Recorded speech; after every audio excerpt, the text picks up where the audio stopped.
Hi, good evening, everyone, and thanks so much for joining us for the Buffalo Broadcasters Association's initial A Conversation with event. We are speaking with some of the biggest names in media who have ties to Western New York. We're talking about the media landscape today, and we're taking your questions to them. My name is Katie Morse. I'm the president of the Buffalo Broadcasters Association. I'm also one of the morning anchors at WKBW. Thank you so much for joining us. This is the first of what we're hoping is going to be a number of events. And it is my pleasure to introduce the two first journalists who have kindly accepted our invitation for this virtual discussion. We are proud to say both are members of the Buffalo Broadcasters Hall of Fame. Susan Candiotti was introduced in 2015. Susan is a former CNN national correspondent, and she worked at WGR in Buffalo in the 80s. Susan, thanks so much for joining us. Oh, it's great fun to be with you tonight, Katie. We're looking forward to this conversation.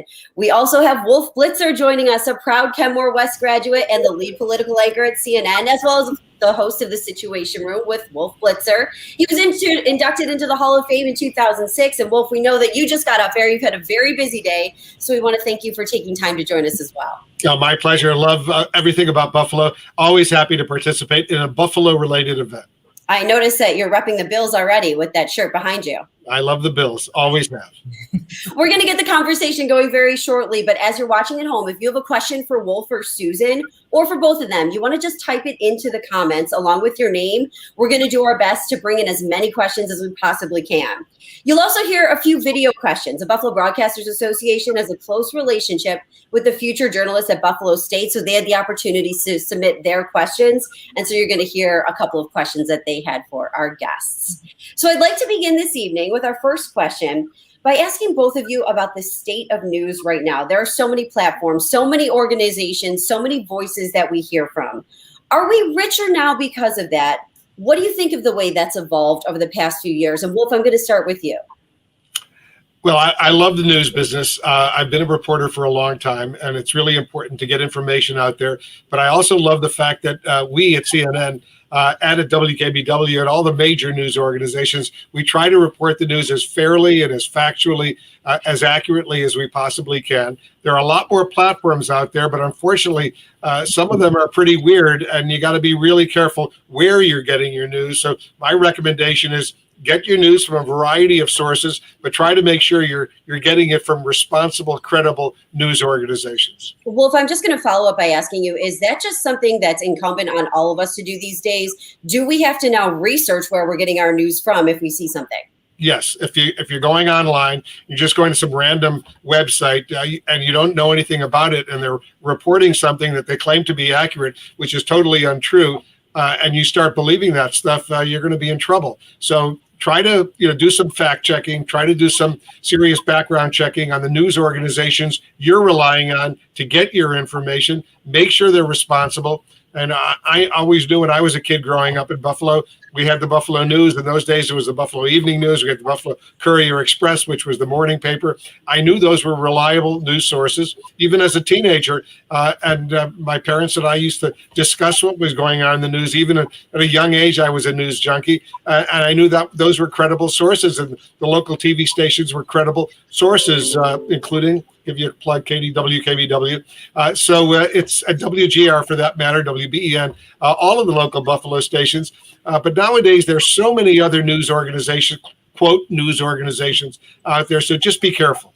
Susan, let me ask you, what do you think about the number of news organizations out there? Are we richer because of that? I think we are in many ways. And there are pluses and minuses. Wolf really laid it out beautifully. Because there are so many opportunities to get your news from so many different places, you really have to be smart about, as Wolf mentioned, where you're getting it from. And a great start is with local organizations that you're familiar with, as he mentioned, radio, TV, newspapers that you can count on. But like anybody else, when I see something flash on my phone, for example, and you think, what is that? Could that be true? You have to always look at the source. Do you recognize it? Ask yourself, does this make any sense to me? Is anybody else reporting that?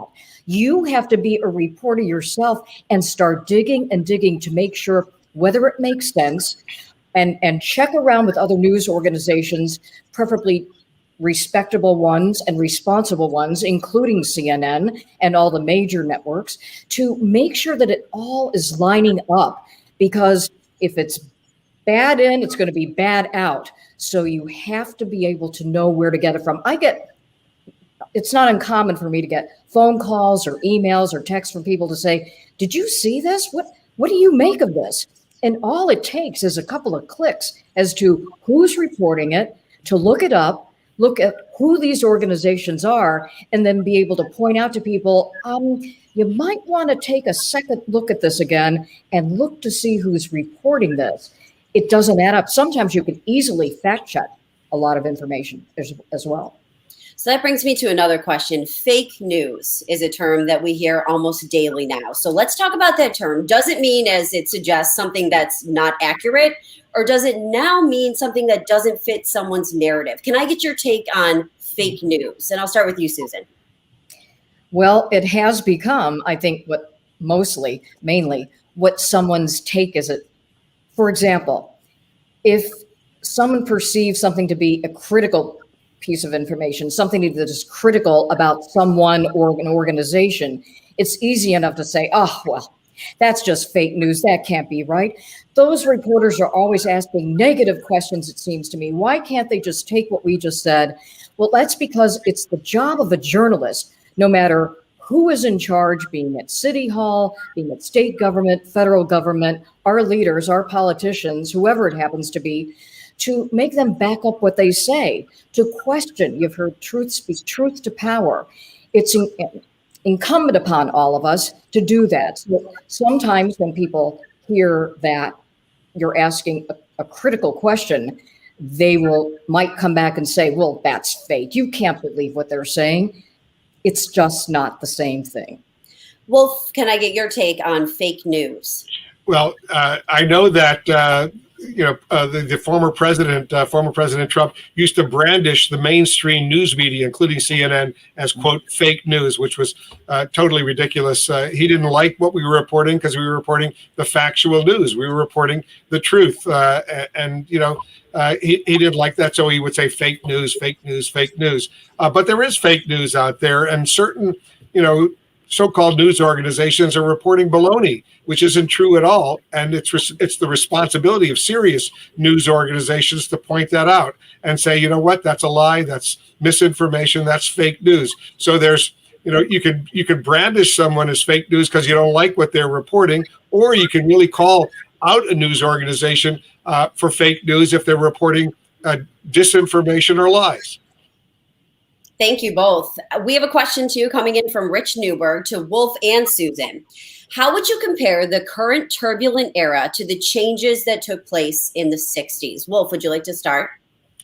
Well, I'm old enough to remember the 60s and the Vietnam War, and it was a very turbulent time. People were in the streets. They were protesting against the war. It was a very, very, nasty situation. People were angry, and it was a very divisive situation that was going on. A lot of us remember, and I was just a kid, remember what was going on at the political convention in Chicago, and then the war, and the Nixon administration, and then in the 70s, Watergate, and how angry people were then. It was a pretty tough time, but I'm an optimist. We got through that period, and we thrived. And the United States is the greatest country in the world, still is, and so. Yes, it's a pretty divided country right now. And there's a lot of anger out there. We saw it on January 6th when thousands, protesters, so-called protesters, but they were insurgents, they were insurrectionists, they were rioters who stormed Capitol Hill.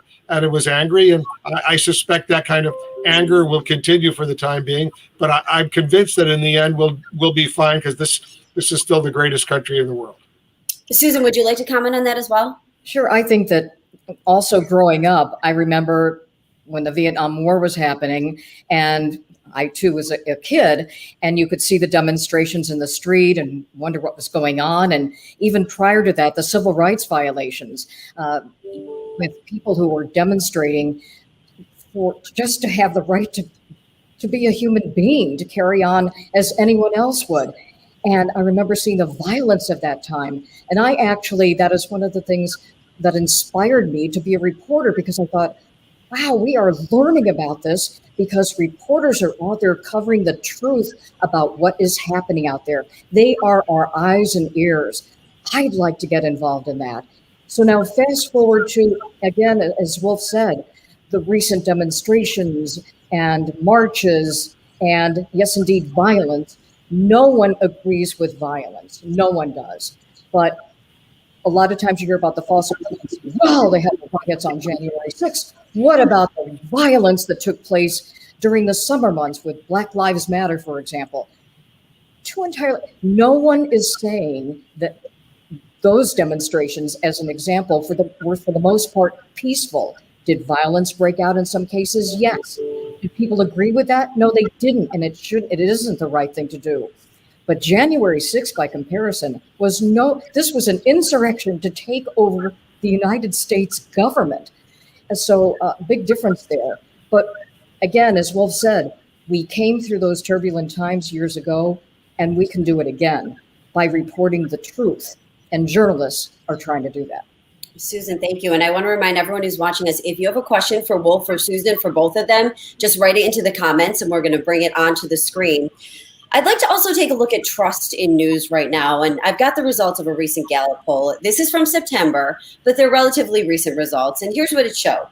27%, if you look at the second bullet point here, 27% of people right now don't have much trust or have no trust at all, about 33%, no trust at all in the mass media. So what do we think about that? Why does a third of the people in our country, why do a third of the people in our country not have any trust in the mass media? And how do we change that, Wolf? It's a serious problem. I think in part it was the result of the president at that time, really being angry at the mainstream news media. He didn't like what we were reporting, and he would brandish us not only as fake news, and this was even worse when he would call us the enemy of the American people, which is totally outrageous because we love the American people. That's why we're trying to report the news as factually and as honestly as we possibly can.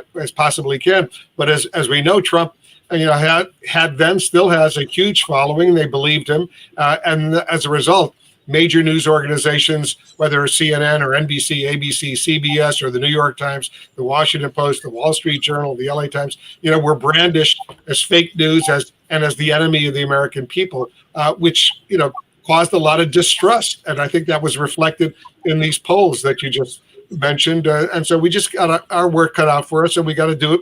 We got to work hard, make sure that we regain that trust, and I'm sure we will. Susan, what do you think? How do we regain that trust? I think by doing the best you can every day on the job. I am not doing this anymore, but I certainly watch a lot of news. It courses through my blood. And so I think that reporters for all those news organizations that Wolf mentioned and more can regain that trust by going out every day and doing the best possible job that they can to report the facts, to point out when they hear something that is wrong, to call it out and present evidence to the contrary, and to put people's feet to the fire if we are hearing information that is in fact misinformation and disinformation. I'll use an example of just the other day. You had when the crisis began in the state of Texas, and immediately there was one news organization that had politicians on who were immediately saying that the crisis in the electricity was being caused by frozen wood turbines. Well, for heaven's sake, all you had to do was to look into every other news organization to know that they only provide a small percentage of the power, for example, in the state of Texas. What happened was a problem that they didn't winterize the grid. They worked by themselves on the grid. The natural gas lines froze up, coal energy provided by that as well. So there were many reasons for this. So and reporters pointed that out, the discrepancy. So that is how we begin to rebuild trust, by pointing out the facts and the truth and doing the job the best you can each and every day. And eventually, I hope that those numbers do improve. All right, Susan, thank you. Now, I know I mentioned at the beginning that we do have a partnership with Buffalo State. So we have a few students who are asking questions. So I want to have our first student ask a question for our guests. Hi, my name is Angela, and I'm a senior at Buffalo State, and my question is for Susan. What was it like to break into, at the time, a male-dominated industry where there are different standards for women? How were you able to create your own success? A great question. I have to say, could everyone mention?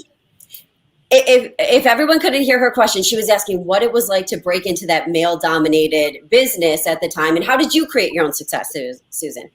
You know, and I have to honestly say that I didn't think of myself as a female reporter. I just thought of myself as a reporter. And so if I ever felt that someone was approaching me in a way that was different, well, I would just double down and do the best job I can. I guess you could say that sometimes people who I was interviewing didn't know who they were facing. I never took no for an answer. I always was ready to cover any assignment that was handed out to me. And I think by being a hard worker and just getting out there and doing the job every day, that you prove your value and you try to, again, earn people's trust by making sure that viewers know that what you're telling them is accurate information. And by that, by doing that, I think it just helps to create an atmosphere where I hope someone is not saying, oh, you're a female reporter. They just look at you as a reporter. Okay, and Katie, if I could just jump in, let me get you to answer that question from that student at Buffalo State. Go ahead. I think I would have to agree with Susan. I didn't look at myself as a female reporter. You just have to work as hard as you can every single day. I would echo exactly what Susan said. And I would say every opportunity that you have available, especially as you're a student, you're coming into the business, every opportunity you have available, make sure that you take it and use those to your advantage.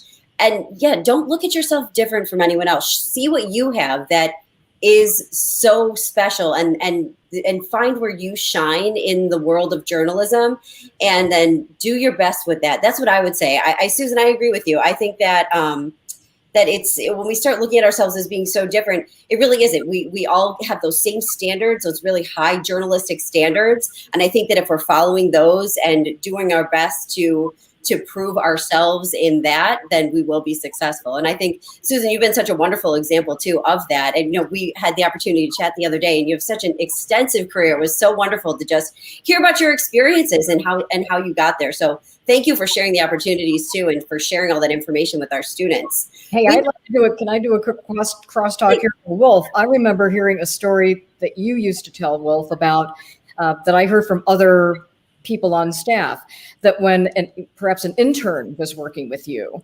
and they would, they were asked whether they wanted to go out on a certain story, what would you say to them about that, about accepting an assignment or accepting an opportunity to go out and cover a story? What would you say? I would encourage them to accept that assignment, because you know the way you become a good journalist is the way you become a good tennis player or a good golfer or a good baseball player. You got to go out there and practice. You can't just read about it or hear about it. If you want to be a journalist, you got to go out there and do reporting. You got to go out there and do editing. You got to go out there and shoot video. You got to go out there and question people and dig up the news. And the only way you do that is you practice. Now, my advice to Buffalo State, journalism students, or all journalism students for that matter, is if you got to be really curious. You got to really want to be a journalist. You got to have a sense of being a news junkie, and you got to love what you're doing. Because if you love what you're doing, if you're passionate about what you're doing, you're going to wake up every morning, as I still do, and look forward to going to work and reporting the news. Because you know that when you wake up in the morning as a journalist, and we really are blessed, you wake up with X amount of knowledge. But during the course of the day, doing research, reporting, interviewing newsmakers, learning things all day, you will go to sleep at night X plus, because you become a little bit smarter. You get paid to get a daily education. Now, if some people don't like it, some people want to go out and be doctors or lawyers or, hedge fund analysts or whatever they want to be, which is fine. But if you want to be a reporter, you got to go out there and report, and you got to practice. So that's my advice to the Buffalo State students and all journalism students right now. Now, you may hate it in the end. You may decide, you know what? I don't like being a journalist. I don't want to be a reporter. I don't want to do that. I want to do something else. My recommendation to you then is find something that you're passionate about. Find something that you love, because if you're doing something in your career that you love, you'll do it a lot better than if you dread getting up in the morning and going to work, but you got to do it just to pay the bills. So, find out something that you're really passionate about and then pursue a career in that area. And if you can succeed in that, in doing it, and if you love doing it, you'll probably succeed.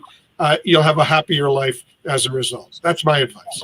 And Wolf, that's so true. And I can't think of how many times you might be handed an assignment and think, I don't know much about this. Well, what's great about it is that you have the time to start doing that research and working with other people to help you out, or doing it yourself. And you learn something new about yourself and the world around you each and every day. What an exciting job that is to have.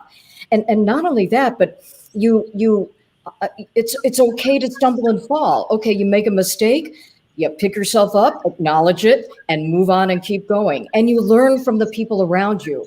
And remember, there are so many jobs as a journalist that are far more than the person that you see on camera. Without the videotape, you are sunk. Now, you might be shooting it yourself, but you're working with photojournalists who also have an excellent eye for what's out there. Then you've got the people who edit it together for you to put it on air. You've got the directors back in the studios. You have the people who just do the lighting, the people who type in the words that you see on screen and create graphics. There are so many opportunities in the world of journalism. Yeah, it takes a village, as Katie and as you, Susan, and as I can testify. It takes a village to get us on the air. I have a daily show, The Situation Room, but we got a lot of people behind the scenes, producers and editors, who are working really hard to make that show as smart and as important as we, to make me look good, and I'm grateful to them as a result. So it does take a village to make us look good. Here's an interesting question that came in from Imba. She's asking, as a journalist, how do you make sure that your personal bias does not affect the news that you're broadcasting? It's a great question. Yeah, it's a very important question. And Susan, let me let you answer it first, then I'll weigh in. Sure. Of course, we all have an opinion about stories and about the news around us.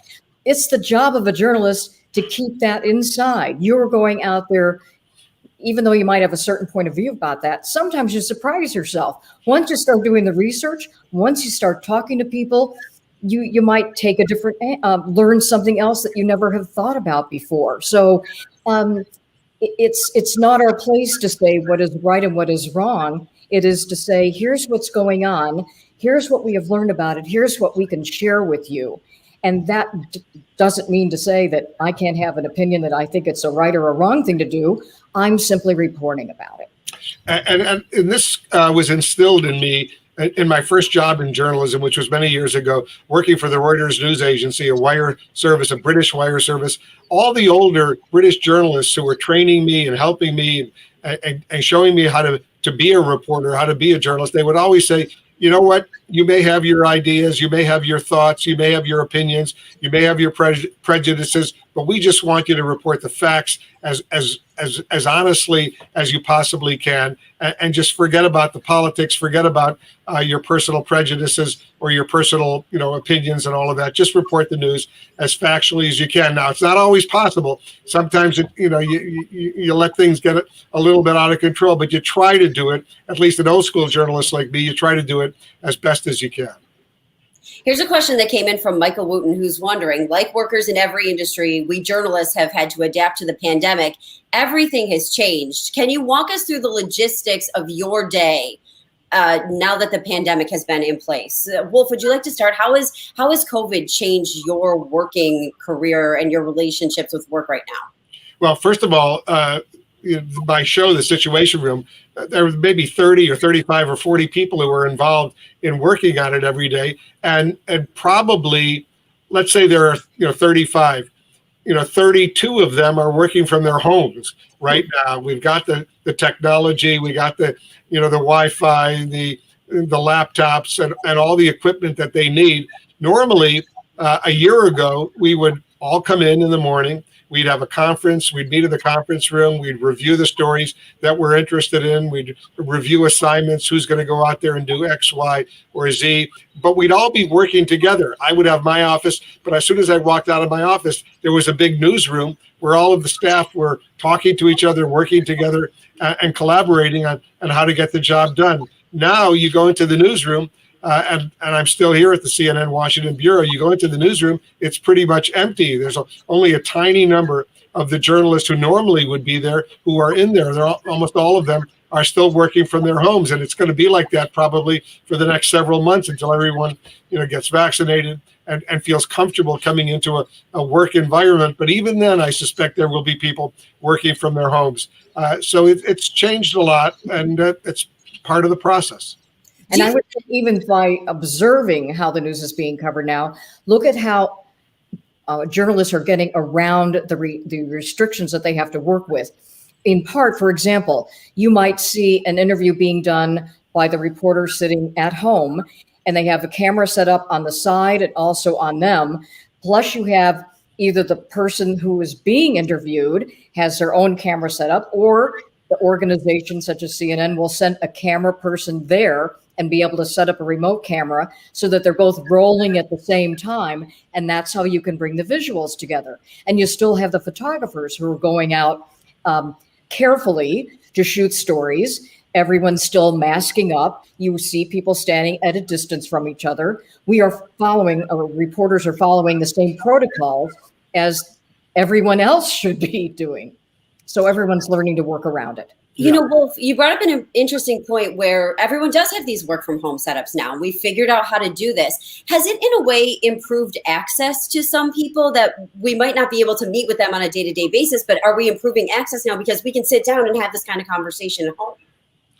Well, there's no doubt that the kind of conversation we're having now is really excellent, that people can, whether they want to do FaceTime or do a Zoom call, or as I call it, I'm Wolf Blitzer and you're in the situation Zoom right now. But there's no doubt that the technology has improved tremendously. If you see me on television, Katie, I'm sure it's the same with you. I'm looking into a camera. There's nobody around me. I'm interviewing a newsmaker.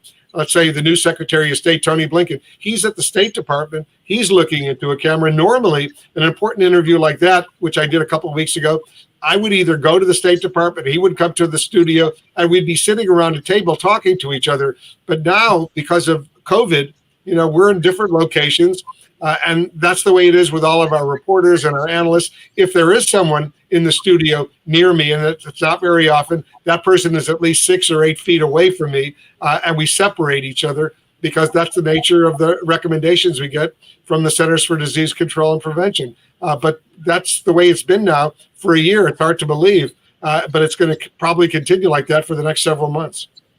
Interesting question from Lee Capola. Susan, I'll have you answer this one. How would you describe cable news coverage during the Trump administration? Susan, if you take that first.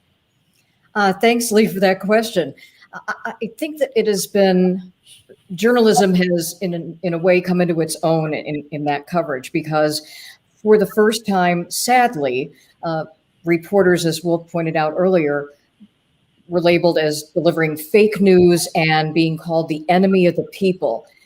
That is really a dagger in the heart, and that is dangerous information. That is a dangerous thing to do. And I think that reporters have tried to, for the most part, from mainstream organizations as well as the local news stations, have nevertheless been trying to do the job the best they can in trying to deal with this.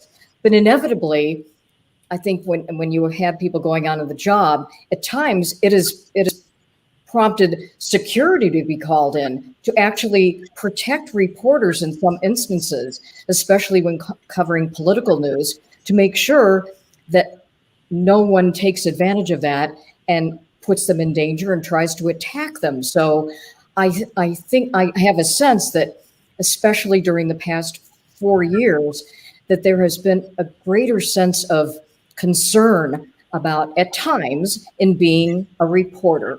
I think it has been a more stressful situation overall. On the other hand, I don't think it has stopped journalists from doing the best possible job they can to go out there and gather the news. Wolf, this question comes to you from Steve Reska. He says, Wolf, how difficult is it to get interviews with political newsmakers who don't see CNN as a favorable media outlet to them? And are they just afraid of hard, direct questions, he asks. It's hard to get some of these people who don't like CNN, who don't like the mainstream news media, to come on our shows. They want to go on Fox News, for example. They feel much more comfortable talking to Fox News anchors than they do talking to me or to some of the others at CNN or NBC or ABC.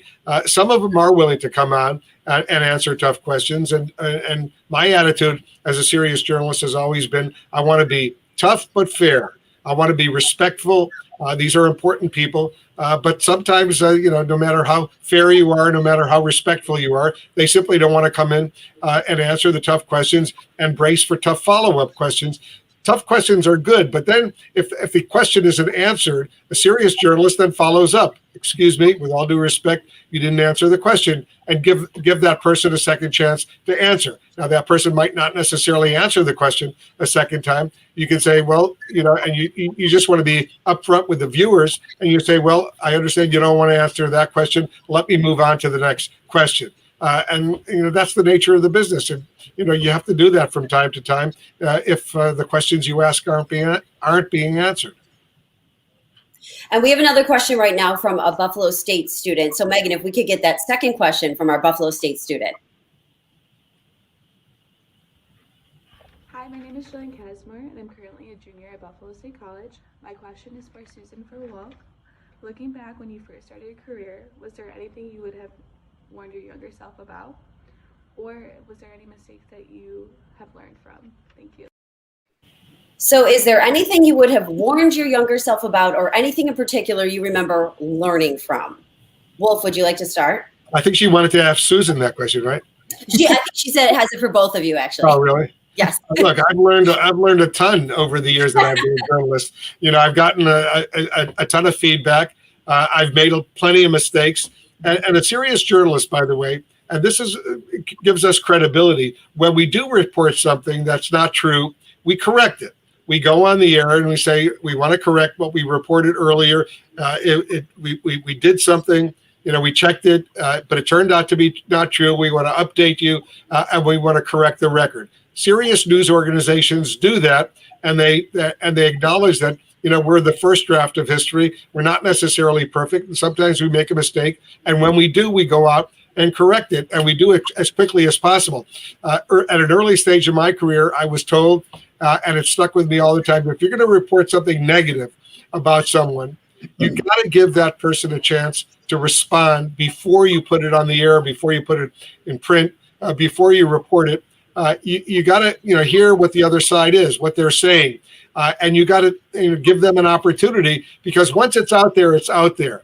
I've always felt that those of us at CNN, we've got strict standards. If we're going to say that X is doing something bad, we want to go to X and we want to ask X, what do you say? Now, maybe there's a good explanation. Maybe there's no explanation. Maybe X won't want to respond. But you got to give that person a chance to respond before you report something negative about that person. I strongly believe that that's so important. Susan, how about you? Is there a mistake that you made or something that you learned from in your past? We all make mistakes, and we're going to make them, and unfortunately in television, they're made in a very public way. And I think, just generally speaking, when you do that and you find out that, well, Wolf used the example of sometimes you do the best you can to check a certain piece of information as to whether it's accurate, and then sure, come to find out that that wasn't correct, that it was somebody else and not that person, maybe a relative who said something or did something and not the other. And all you can do at that point is, as Wolf said, be transparent. You made a mistake, go out and report it. And I think that that's how you build up your own credibility with people, because you've got to protect your reputation. If people know that they can trust you and rely on you, then they'll come back and keep watching you and the news organization for whom you work. And I think that I've always been very honored to have earned the trust, just as Wolf had. If someone is telling you something and wants you to protect their identity, you have ways of doing that while still making sure that the audience knows, that the viewers know, that the readers know that this person is in a position to know this information, but we're unable to reveal who that person is in order to protect them because of what they do. But try to give viewers as much information as they can about who your source is, for example, if you're not able to name them. Mm-hmm. And yes, it's all about, as we look back now, the mistakes that we made, we learn from them, we grow from them. And that's what it's all about. Anne-Marie Franzek asking, how can journalists keep from becoming emotionally involved in stories? I'm sure both of you have covered some, I know both of you have covered some incredibly emotional stories. Let me ask you too, is there any particular story that stood out for you in that aspect? Well, I'm emotionally involved with the coronavirus, the pandemic right now, because, we report these numbers. 500,000 Americans over the past year have died from COVID. 500,000. That's more than all the Americans who died in World War I, World War II, and the Vietnam War combined. Those wars lasted for years. We're talking about 1 year. Now, it's one thing to report 500,000 Americans have died. It's another thing to report the faces, the people who have died, and do stories about these people. The mothers, the fathers, the brothers and the sisters, the sons and the daughters, the good friends, and tell a little bit about them. On my show, I try every night at the end of the show to reflect, yes, X number of people there have been cases, hospitalizations, there's been deaths, but let's take a look at some wonderful people who passed away, and then we'll tell the stories of some people. And that's so powerful, so riveting, because you see faces. It's not just numbers. You see faces, you tell stories, and it has a real impact. And our viewers, and when I post it on Instagram or on Twitter or Facebook, you get tremendous reaction because it means something when you say, John Smith served in World War II, had a wonderful family, was a grandfather, and you tell the story of what this person's life was.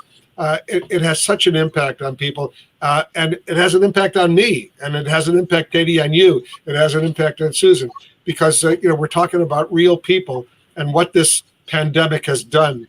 It's been so horrible, and it's by no means over. And I just want whoever's watching and listening to us right now, don't think it's over. A couple thousand Americans are still dying every single day. There are cases and hospitalizations. Wear a mask, social distance, be careful out there, wash your hands, stay safe. It's going to go on for some time. So, Wolf, how do you balance that then? How do you balance that emotional connection that you have as you're telling these people's stories with being that serious news presenter who's getting the details across? How do you make that balance? You try to do the best you can. You try to report the news, honestly. And some people think I'm not, emotional enough when I'm reporting the news, because I'm just, trying to be as factual as possible. Yesterday, one of our anchors, Brianna Keeler, was reporting about the 500,000 Americans. She was telling stories about some of them, and she started to cry on the air because it got to her, and which is so understandable. And you can go to CNN.com and watch it. It was a powerful moment. And I credit Brianna for showing that kind of emotion, because people can relate to it. And it was just from her heart. And it was so moving and so powerful. Susan, let me ask you that same question too, because it is just so interesting when we talk about becoming emotionally involved in these stories. Is there any story in particular that happened to you? I think that sometimes, whether it be something tragic or someone outright evil that you might be speaking with, a convicted killer, for example, or for example, the Oklahoma City bomber, Timothy McVeigh, who is from the Buffalo, New York area, and sitting across from someone like that and literally just feel the blood run cold. You have to, because you're a professional, hold that in and ask your questions and then report on what that was like. That's one example. Wolf is talking about a different kind of example where you feel the empathy for someone. You're crying inside because someone has gone through a horrible tragedy. For example, interviewing parents of Sandy Hook victims. And in those cases, you just want to literally wrap your arms around someone who has gone through something like that. And I always said, how do I get through it? I, in part, tried to take strength from that because I so admire people who are able to have lost everything in their lives, a loved one, a child, be it to the coronavirus or to some act of evil or a natural disaster. And yet somehow they manage to find a light somewhere, to remember their loved one by telling us the story about the person who they lost. And that, I hope, in some small measure, helps them, gives them some kind of catharsis. And it also helps me in hopes, I think, in some ways, of being a better person.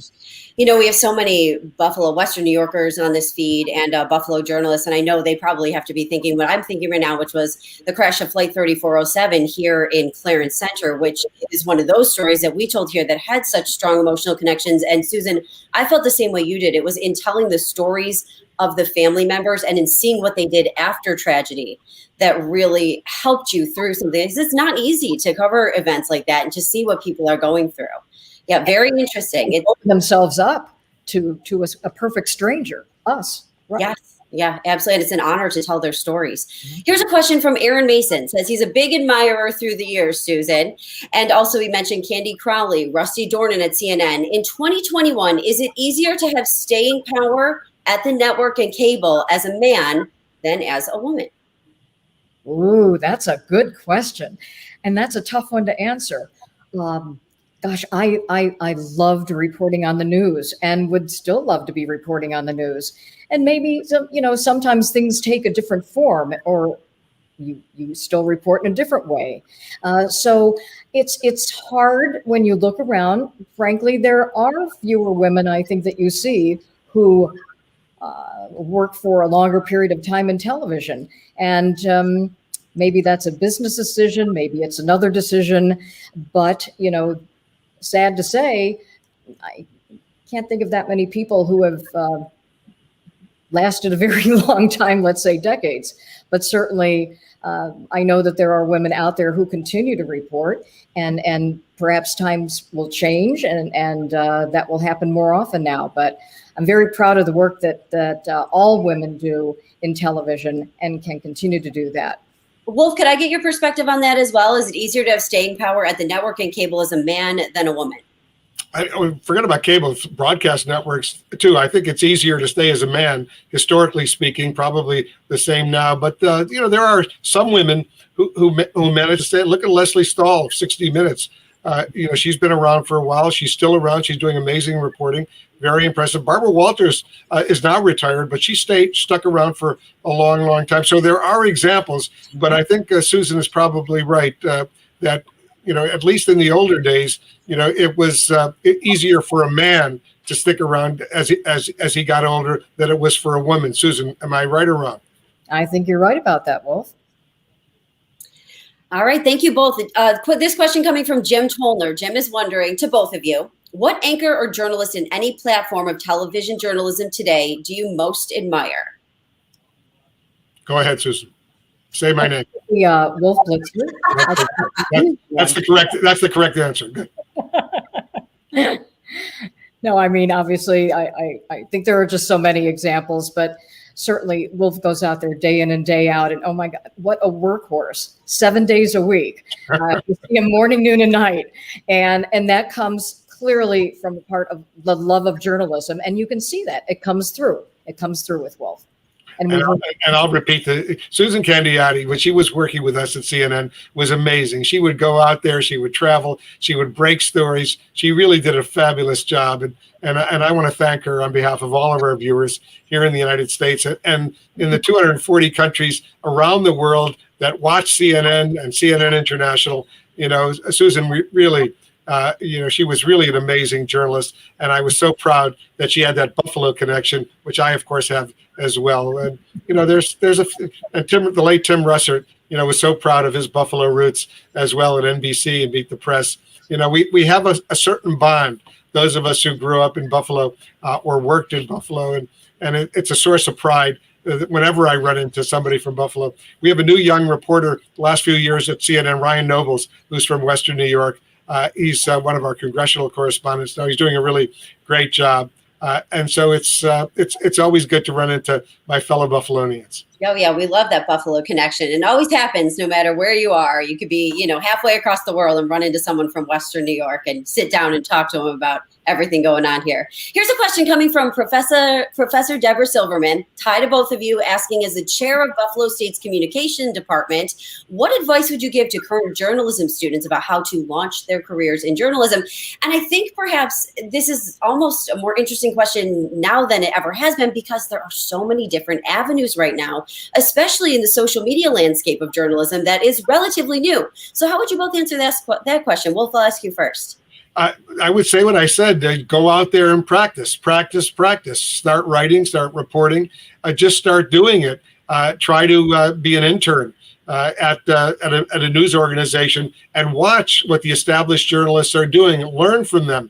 Don't be shy. Don't be reluctant to ask questions. Ask a lot of questions. You can be a bit of a pain. That's fine.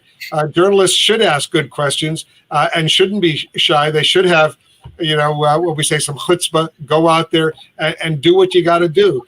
So my recommendation to young people who want to be reporters is to go out and just do it and start doing it and learn and watch and absorb and learn from others. And I think that's the way to do it. That's what I did. You can take classes, you can do that, but work for your student newspaper, work for the student radio station or TV station, go online, just go out there and start reporting and do it as factually and as honestly and as productively as you possibly can. And if you're going to report something negative about someone, give that person a chance to respond before you tweet about it or before you post anything about it, because once you do that, the damage is already done.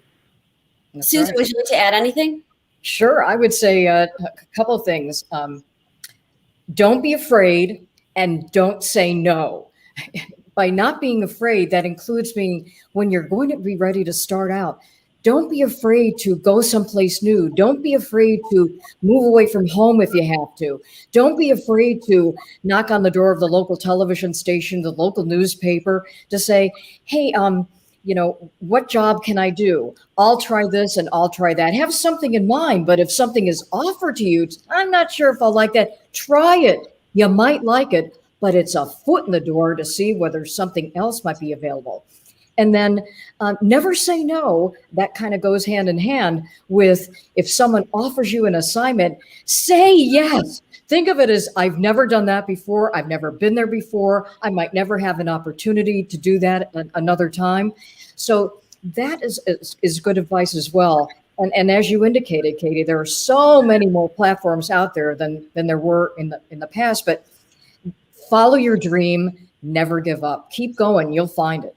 Right. And seizing those opportunities. Absolutely. So important. This question to Wolf from Elizabeth Carey, who says, when she was a student at Buffalo State, she interviewed you and she wants to thank you for that. She wants to know, how does digital journalism impact traditional news coverage today? Where do you see the future of the broadcasting industry going? This is interesting because we were talking about, when you were mentioning when you're on air, the tweets are going constantly. You no sooner say something on air, it's on Twitter. So how does that impact broadcast news? Well, you get feedback much more quickly. In the olden days, when you would report something, people would have to sit down and write a letter to the editor and complain about something. That could take a week, 2 weeks, whatever. By then, you already forgot what you were originally reporting. Now, I'm on the air and I'm reporting something and people are tweeting about it right away. And it's getting out there and it's circulating and people are paying attention. So that's just the nature of what's going on right now. And, there's some good aspects to it, some bad aspects to it, but that's what you got to live with. That social media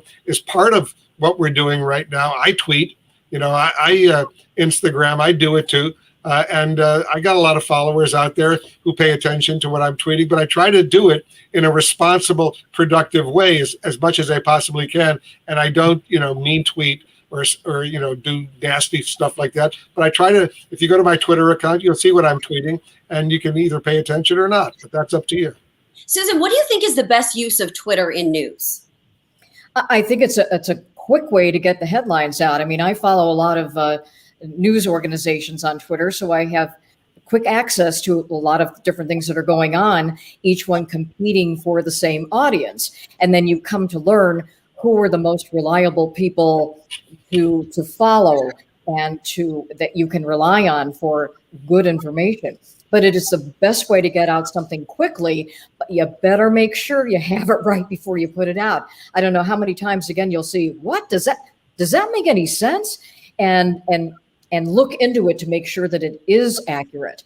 But certainly having many news sources available also has to make journalists more responsible. And I think that that's a constant battle to not just get it first, but always to make sure you're trying to get it right as well. Yeah, you got to be really careful, because I'm on Twitter, and I've been on Twitter for years now, and I've got a lot of followers out there. So if I'm going to post something and it's going to go out to my followers, I want to make sure it's accurate, it's precise.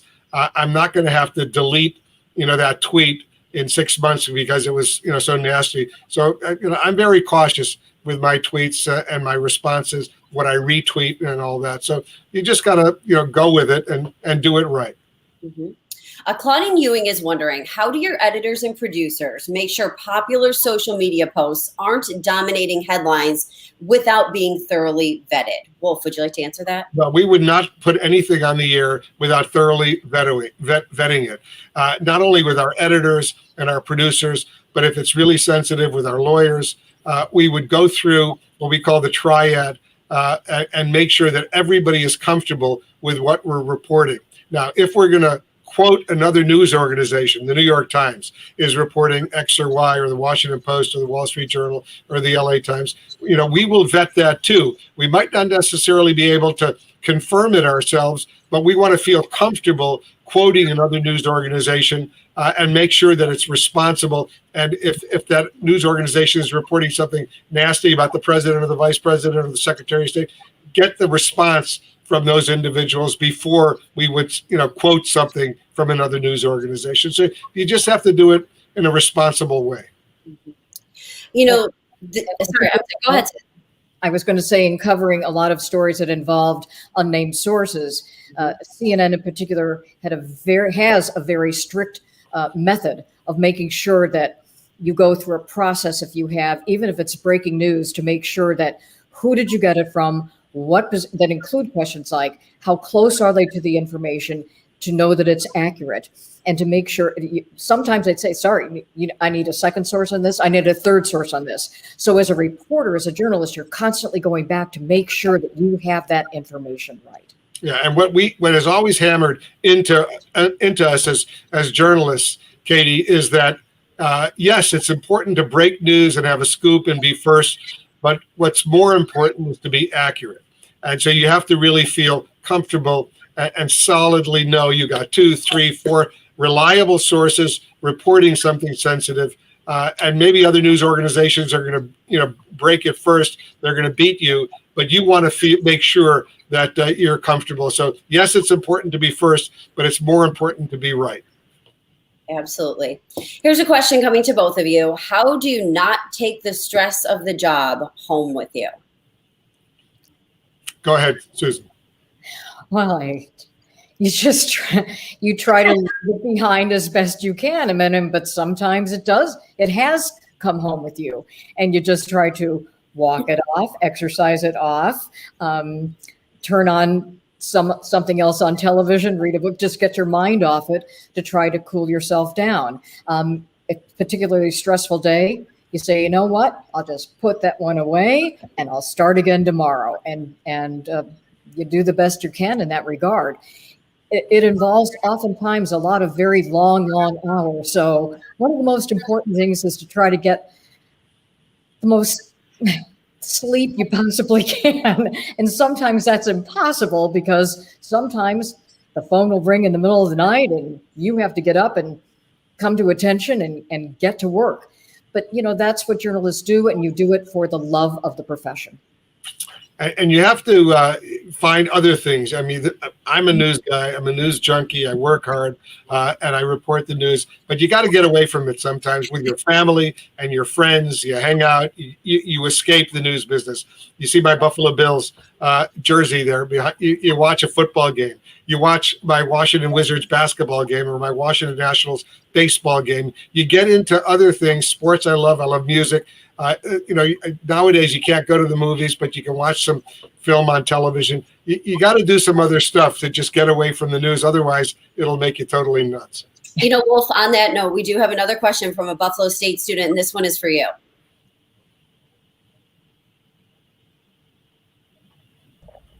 Hi, my name is Evan DePasquale. I am a junior at Buffalo State, and my question is for Wolf. What do you think the Bills need to do to win the Super Bowl next year? You can take the kid out of Buffalo, but you can't take the Buffalo out of the kid. I've been a Bills fan my whole life. When I was a little kid, my dad used to take me to the stadium. We had seats in the end zone, and I would watch the Bills. And I've been with the Bills during the good, the bad, and the ugly. 4 Super Bowls in a row in the early 90s. 4 losses, unfortunately, in a row. And I remember those games vividly. I think we got to keep on doing now what we did this year. We had a great season, and we did really, really well. And I think we'll do better next year. So, I'm not predicting anything, but I think we've got excellent coaches. We got excellent players. They know better what they need to do than me as a fan. So I can't tell them what to do, but I know they're working hard. And let's hope we do it. We have another great season, and it would be great to go to the Super Bowl. Do we have our franchise quarterback? Are we yes. good? Yes. All right, very good. That's a simple question. One more question too from this is when I first moved to Buffalo. One of the first things I remember about that is learning that it was okay to lead with a sports story. and it still is. Absolutely. Absolutely. And now I'm all for it. Yeah. Now, Carl Schmidt is saying it has been really difficult to find an internship during the pandemic, as we all understand. Do you have any advice to fill the void of internships in this day and age? That's a question a lot of students have right now. It's a problem here at CNN. We have a terrific internship program, not only a summer internship program, but a fall semester and a spring semester internship program. But right now, there are people here in the Bureau to work with interns. We still have an internship program. And to those of you who are college students right now who want to apply, go to turnerjobs.com. I think that's where you can apply for internship programs, and they really are terrific. I don't know what's going on right now as far as summer internship programs that might be coming up because of the coronavirus. But as my dad used to say, you don't ask, you don't get. Ask a question, see what you can do. I know that the CNN internship programs are really terrific, and so many of the people who get jobs at CNN actually had an internship at CNN first. They worked their way up, they proved themselves, and then they got an opportunity, entry level, but then they worked their way up. Our Washington bureau chief, Sam Feist, for example, he was an intern at CNN, and now he's the Washington bureau chief at CNN. So, there are opportunities out there. Get a good internship program, and it'll help you a lot. Susan, what do you think right now if someone's having a hard time? Well, I listen, you just have to keep asking around. Don't take no for an answer. And like Wolf said, if you don't ask, you don't get. You have to put yourself out there. So even though it's really tough these days, if you can go in person, although that's harder to do. So you try to make the pitch that and not just at CNN, which has a terrific internship program, but call the local TV stations where you work, the local the local radio stations, the newspapers. There are a lot of internships that you can even do, I'm sure, remotely at home, helping with research and with other things that need to be done. So, hey, listen, and even if you don't get paid, you're trying to get experience. Well, we do pay at CNN interns. They do get paid. So that's another advantage. You work 40 hours or whatever, you get paid. And I'd like to just open this up too for some final thoughts. We only have about a minute and a half left. Is there anything else you wanted to share with our audience tonight? And thank you both so much for joining us. Wolf, I'll ask you first. Katie, I want to thank you. I want to thank everybody in Buffalo broadcasters. Thank you for putting me in the Hall of Fame. I'm a Hall of Famer. I feel really excited about that. And I just want to restate what I said at the beginning. Buffalo is a great place. Western New York was so great for my family. My parents were refugees, Holocaust survivors who came to the United States after World War II. They survived. They came to Buffalo, couldn't speak English, but they thrived. The people in Buffalo gave them an opportunity to do something And my dad and my mom really succeeded. They created a wonderful life. They became, really great American patriots because America, especially the people in Buffalo, gave them that opportunity. So for that, I will always be grateful to everyone in Buffalo. I love Buffalo. And I'll leave you with these words, Katie. Go Bills. Very nice. Susan, do you have any final thoughts for our viewers tonight? I really wanted to thank all of you for joining us and for submitting so many great questions. Thanks for the invitation to participate in this gathering, and just to ask people to continue to support both local journalists as well as national journalists. We need more people to stay involved in the world around them. So please, I know by virtue of the fact that you're participating in this, you care about the news.